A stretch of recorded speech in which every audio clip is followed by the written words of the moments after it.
महाराष्ट्रात यंदाच्या वर्षी पावसाचं स्वरूप जे आहे ते काहीसं वेगळं आणि लहरीपणाचं दिसून आलं.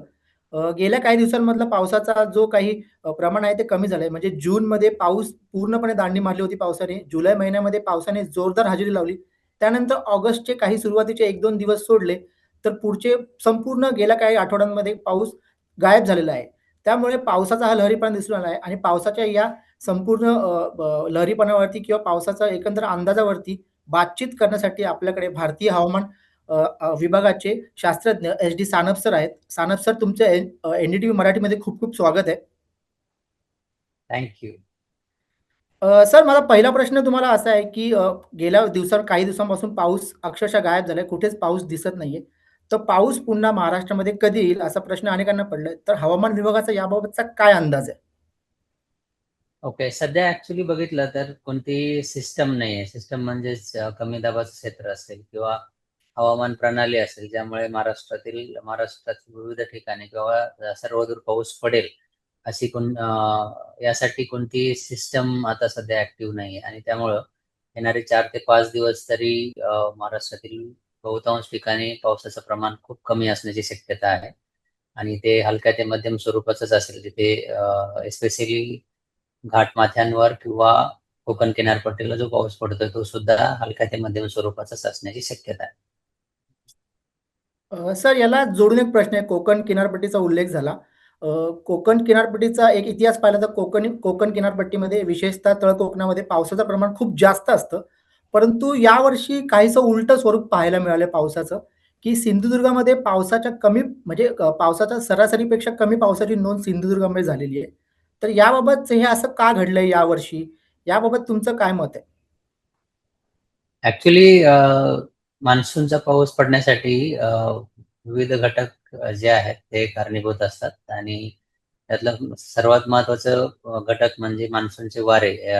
जे नैऋत्य मान्सून वारे आहेत, ते किती स्ट्राँग आहेत त्यावर ते सगळं अवलंबून असतं. त्याचबरोबर बंगालच्या उपसागरामध्ये तयार होणाऱ्या ज्या कमी दाबाचं क्षेत्र आहेत आणि त्याची मूव्हमेंट जी आहे किंवा ते कोणत्या दिशेने सरकतात, यावर पण पावसाचं डिस्ट्रिब्युशन अवलंबून असतं.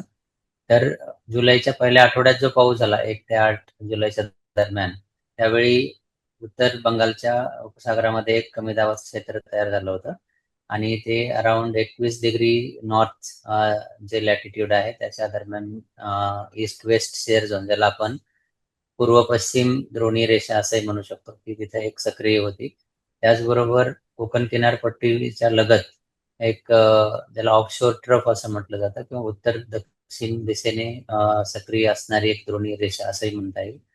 तर हे सगळ्या तीनही सिस्टम ज्या आहेत त्या किंवा हवामान प्रणाली आहेत त्या ॲक्टिव्ह होत्या आणि त्यामुळं जो काही पाऊस झाला तो उत्तर 21 डिग्री नॉर्थ हे जे लॅटिट्यूड आहे ते मुंबई आणि आसपासच्या परिसरामध्ये येतं आणि त्यामुळं जो काही पाऊस झाला तो उत्तर कोकणामध्ये झाला आणि घाटमाथ्यांवर झाला, ज्यामध्ये नाशिक आणि पुण्याचे घाटमाथे सुद्धा इन्क्लुडेड आहेत. तर त्यामुळे दक्षिण कोकणासाठी ज्या हवामान प्रणाली उपयुक्त आहेत त्या काही यावर्षी दिसून आल्या नाही. त्यामुळे जो पाऊस झाला तो जास्त उत्तर कोकणामध्ये झाला किंवा घाटमाथ्यांवर झाला. यामध्ये पालघर आपण बघितलं उत्तर कोकणातलं तर तिकडे पावसाचं प्रमाण खूप जास्त आहे. त्याबरोबर रायगडमध्ये जास्त आहे. परंतु रत्नागिरी आणि सिंधुदुर्गला पाऊस अजूनही कमी आहे. त्यात सिंधुदुर्गला अजूनच कमी आहे. अजूनही पावसाची तूट तिथे आहे आणि आता जर बघितलं आजपर्यंत तर तिथे 37% इतकी तूट सिंधुदुर्गमध्ये आहे. तर त्याचं मुख्य कारण म्हणजे की ज्या काही हवामान प्रणाली होत्या त्या उत्तर कोकण आणि घाटमाथ्यांवर पाऊस होण्यासाठी जास्त उपयुक्त होत्या आणि दक्षिण कोकणामध्ये त्या तितक्याशा सिस्टम तयार झालेल्या नाहीत आणि त्यामुळे पाऊस इकडे कमी पडलेला आहे. सर पावसाचं स्वरूप बघितलं तर म्हणजे जून महिना पूर्णपणे कोरडा होता. त्यानंतर जुलै महिन्यामध्ये पाऊस असा पडला की नद्या ओसंडून वाहत होत्या. धरणं बऱ्यापैकी कमी वेळेत जास्त धरणं भरली. तर हे पावसाचं स्वरूप याआधी कसं 4 महिने पाऊस थोडा-थोडा पडायचा. त्यानंतर पावसाचं जे काही सरासरी असायची ती भरून निघायची. परंतु आता जून महिना कोरडा, त्याच्यानंतर जुलै महिन्यामध्ये भरमसाठ पाऊस आणि ऑगस्ट पूर्ण कोरडा किंवा अर्धा महिना जवळपास कोरडा झालाय. तर हे एकाच वेळेस पाऊस पडणार आणि इतर काही महिन्यांमध्ये किंवा काही दिवसांमध्ये पाऊस अचानक गायब होणार. हे नक्की अल निनोचा परिणाम आहे की हवामान बदलाचा परिणाम आहे? ॲक्चुअली अशा गोष्टी होत असतात. It is not very uncommon. Okay. ह्या मान्सून सीझनमध्ये कमी जास्त प्रमाणात पाऊस वेगवेगळ्या ठिकाणी पडत असतो. आता जर आपण बघितलं तर पूर्ण भारताचे जर आपण हे बघितलं पाऊस किती झालाय 1 जून ते आतापर्यंतचा, तर तो अजूनही 11% कमी आहे. आणि महाराष्ट्रामध्ये सुद्धा पावसाचं प्रमाण जे आहे ते असमान आहे. जसं तुम्ही म्हणालात, की काही ठिकाणी खूप जास्त किंवा कमी जूनमध्ये बिलकुलच पाऊस नव्हता, जुलैमध्ये पाऊस झाला आणि आता परत ब्रेक आहे. तर ह्या कंडिशन्स मान्सूनमध्ये होत असतात. आणि एल निनोचा इफेक्ट ऑलरेडी आहे. जूनमध्येच एल निनो सक्रिय झाला होता आणि येणाऱ्या 2 महिन्यांमध्ये अजून त्याची तीव्रता अजून वाढण्याची शक्यता आहे. आणि ज्यावेळी एल निनो असतो त्यावेळी त्याचा इम्पॅक्ट भारतीय मान्सूनवर होत असतो. तर त्याचं डिस्ट्रिब्युशन आहे किंवा जे वितरण आहे पावसाचं ते असमान असतं. आता जर आपण बघितलं तर उत्तर कोकण, त्यानंतर घाटमाथे आणि पश्चिम महाराष्ट्रातील काही डिस्ट्रिक्ट्स ज्यामध्ये नाशिक, सातारा, पुणे आणि कोकणातलं जर बघितलं तर पालघर, रायगड, ठाणे, मुंबई इकडे जास्त पाऊस पडलेला आहे. त्याच्या व्यतिरिक्त त्याच्या एकदम उलटा म्हणजे की दक्षिण कोकणामध्ये आणि मराठवाडा आणि विदर्भामध्ये पावसाचं प्रमाण अजूनही कमी आहे. आणि जुलैच्या शेवटच्या आठवड्यात पाऊस पडल्यामुळं काहीशी दिलासादायक परिस्थिती मराठवाडा आणि विदर्भासाठी निर्माण झाली होती. परंतु आता जर आपण आकडेवारी बघितली तर सोलापूर, त्यानंतर दक्षिण कोकणामधलं सिंधुदुर्ग आहे, त्यानंतर मराठवाड्यामध्ये जालना, त्यानंतर हिंगोली, विदर्भामध्ये नागपूर, चंद्रपूर, वाशिम इकडे पावसाचं प्रमाण किंवा पावसाची तूट अजूनही 20% जास्त आहे. सोलापूरमध्ये ती 33% पोहोचलेली आहे. त्यामुळे पावसाचं प्रमाण काही ठिकाणी जास्त, काही ठिकाणी कमी अशा प्रकारचं आहे. एल निनोचा इम्पॅक्ट पूर्ण देशावर होतोय आणि महाराष्ट्राचं जर बघाल तर वितरण असमान आहे. आणि त्याचबरोबर जर हवामान बदलाचं तुम्ही म्हणालात, तर हवामान बदलाचा पण त्यावर इम्पॅक्ट होतोय. म्हणजे कमी वेळेमध्ये खूप जास्त पाऊस पडणं, हे क्लायमेट चेंज किंवा ग्लोबल वॉर्मिंगमध्ये कॉमन गोष्ट आहे. तर इट इज कंबाईन्ड इफेक्ट असं आपण म्हणू शकतो. आणि महाराष्ट्राचं जर बघाल तर असमान वितरण आहे. पूर्ण देशाचं जर बघाल तर त्यामध्ये अजूनही 11% तूट पावसाची आहे. सर तुम्ही मगाशी म्हणालात, की एल निनो पुढच्या काही दिवसांमध्ये आणखीन सक्रिय होईल. आता पावसाचे साधारण 2 महिने आपण राहिलेत असं समजूयात. तर पुढचे 2 महिने पावसासाठी म्हणजे विशेषतः महाराष्ट्रासाठी कसे असतील? कारण की बऱ्याच भागामध्ये शेतकरी पावसाची आतुरतेने वाट बघतायत. अनेक ठिकाणी शेतीची कामं रखडली आहेत. तर ही पुढची 2 महिने पावसाची कशी असतील महाराष्ट्रासाठी स्पेसिफिक?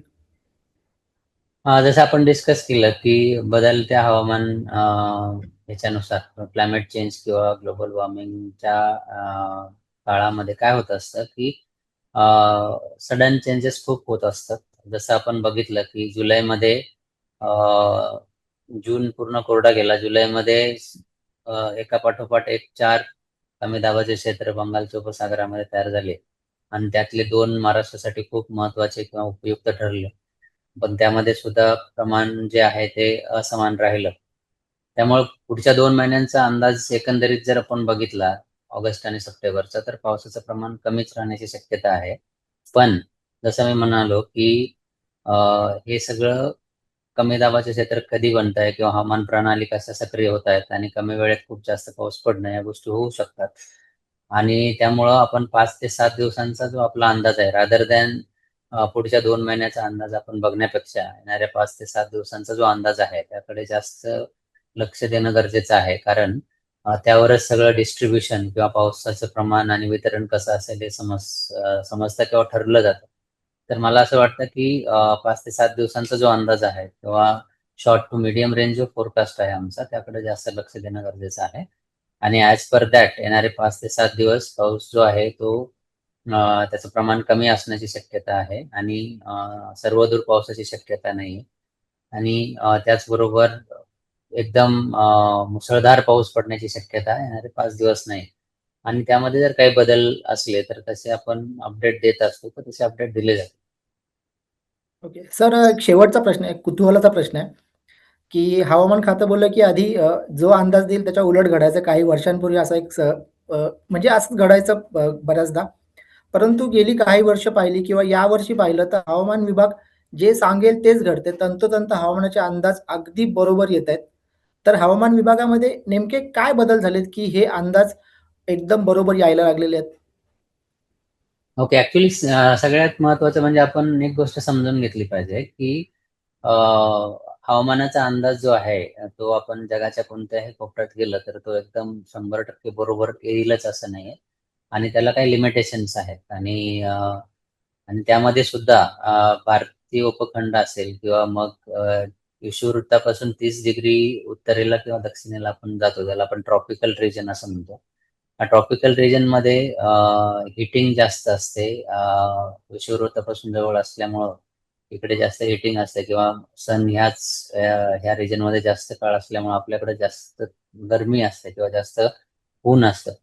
त्याचबरोबर आपण जर मिड लॅटिट्यूडनल रिजनमध्ये गेलो, ज्यामध्ये जर्मनी, त्यानंतर US, कॅनडा असे जे समशीतोष्ण प्रदेशांमध्ये गेलो, तर तिकडचं तापमान जे आहे ते आपल्या तुलनेमध्ये कमी असतं.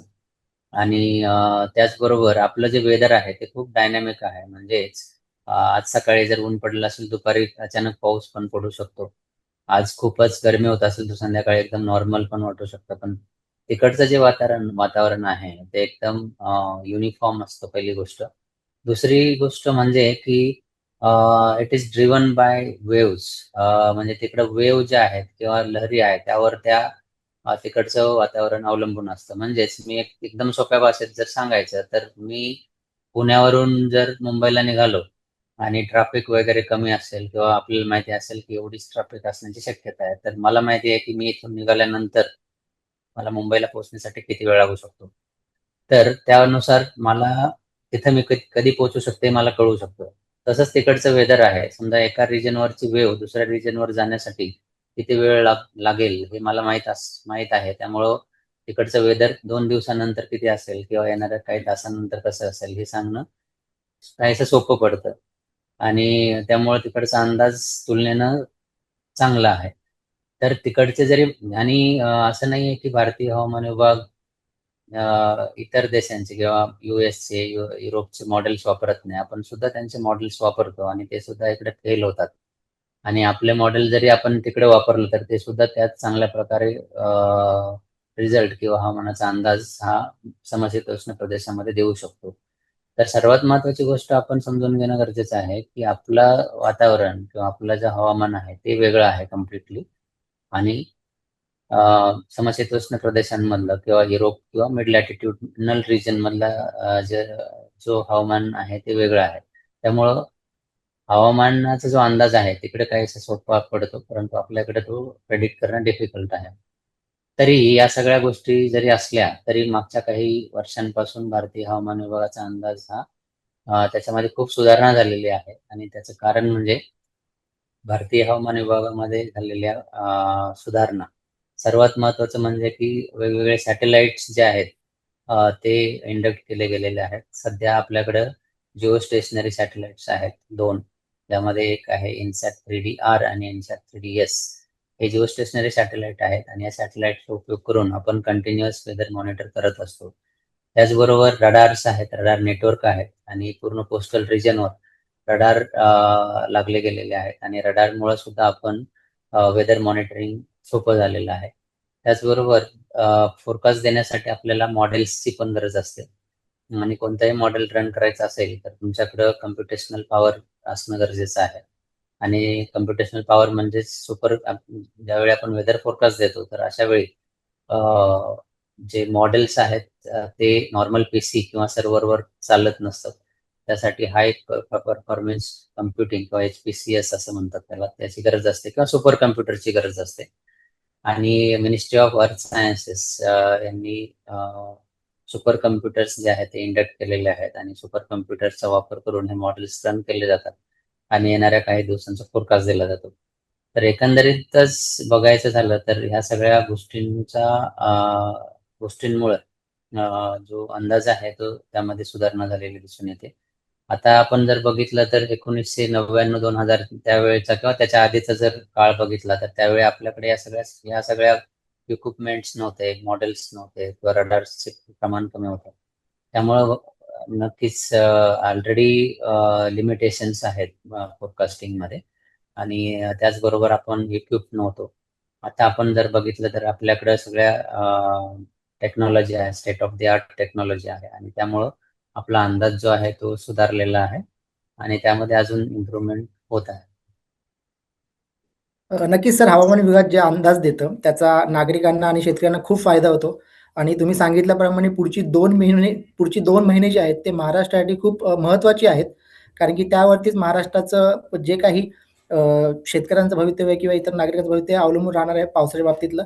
तर सानप सर, तुम्ही एनडीटीव्ही मराठीशी बोललात त्याबद्दल खूप खूप आभार तुमचे आणि धन्यवाद. Thank you.